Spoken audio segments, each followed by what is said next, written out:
Pada video kali ini, kita akan mengajak Anda untuk menjelajahi keajaiban arsitektur Buddha terbesar di dunia, Candi Borobudur di Magelang, Jawa Tengah, Indonesia.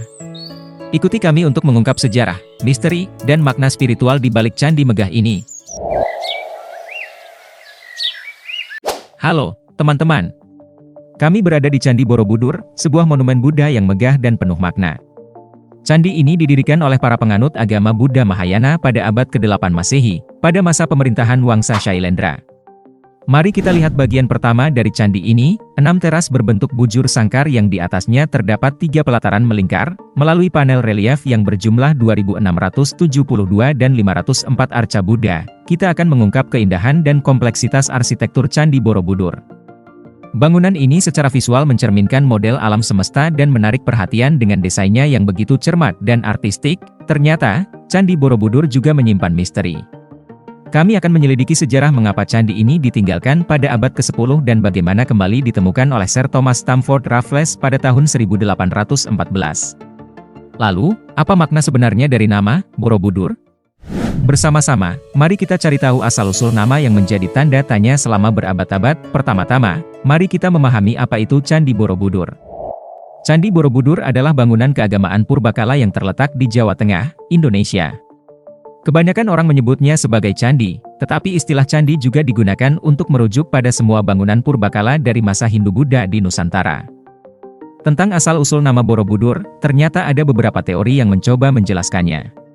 Salah satu teori menyatakan bahwa nama ini berasal dari kata Boro, yang berarti biara dalam bahasa Jawa, dan Budur, yang berarti gunung dalam bahasa Sanskerta.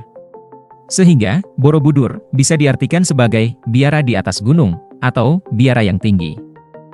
Namun, teori lain juga menyebutkan bahwa asal-usul nama Borobudur berasal dari kata Bore, atau Boro, yang merupakan nama desa terdekat dengan candi itu, dan Budur, yang masih berkaitan dengan istilah Budara, yang berarti gunung. Selain itu, ada teori menarik lainnya, yaitu Sambara Budara.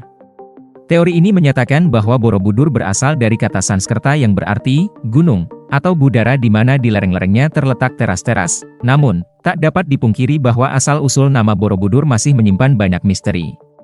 Nama ini pertama kali ditulis oleh Sir Thomas Stamford Raffles dalam bukunya, Sejarah Pulau Jawa.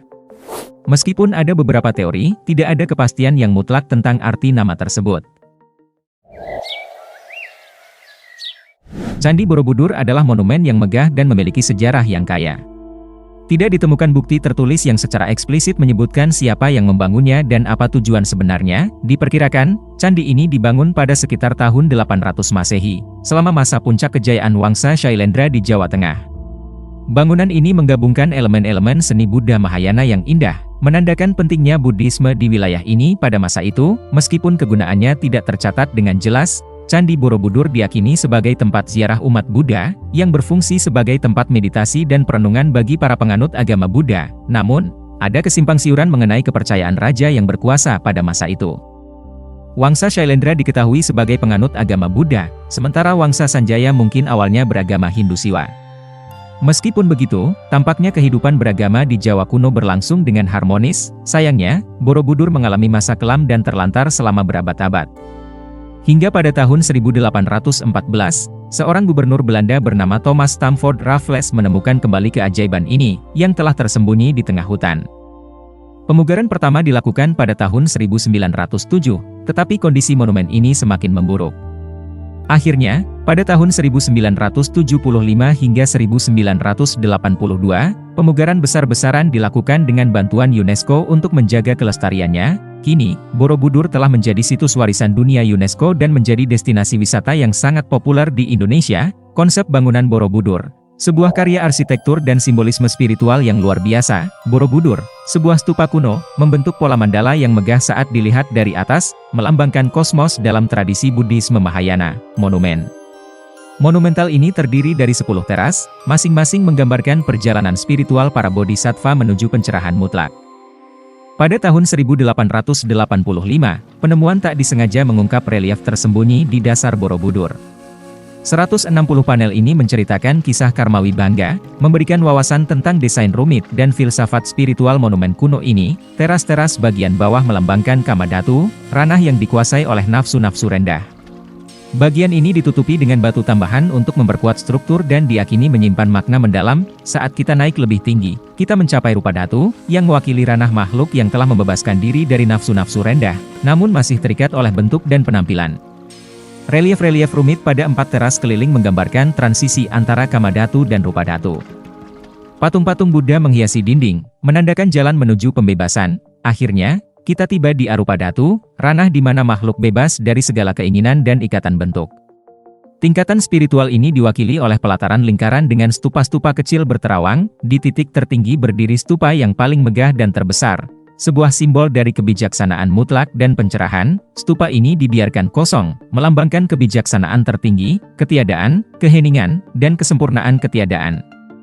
Borobudur berdiri sebagai bukti perjalanan spiritual yang mendalam, mengilhami siapapun yang mengunjunginya untuk mencari pencerahan dan transcendensi. Candi Borobudur dibangun sebagai tempat suci untuk memuliakan Buddha.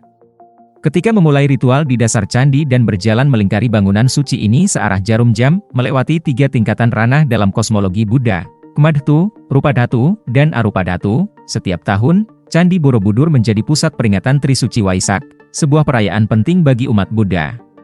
Pada 11 Februari 2022, pemerintah meresmikan status Candi Borobudur kembali sebagai tempat peribadatan umat Buddhis di Indonesia dan dunia. Saat ini, Candi Borobudur menjadi salah satu objek wisata paling populer di Indonesia, menarik ribuan wisatawan dari berbagai penjuru dunia.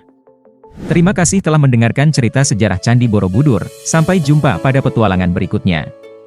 Tetap semangat dalam mengeksplorasi keajaiban dunia.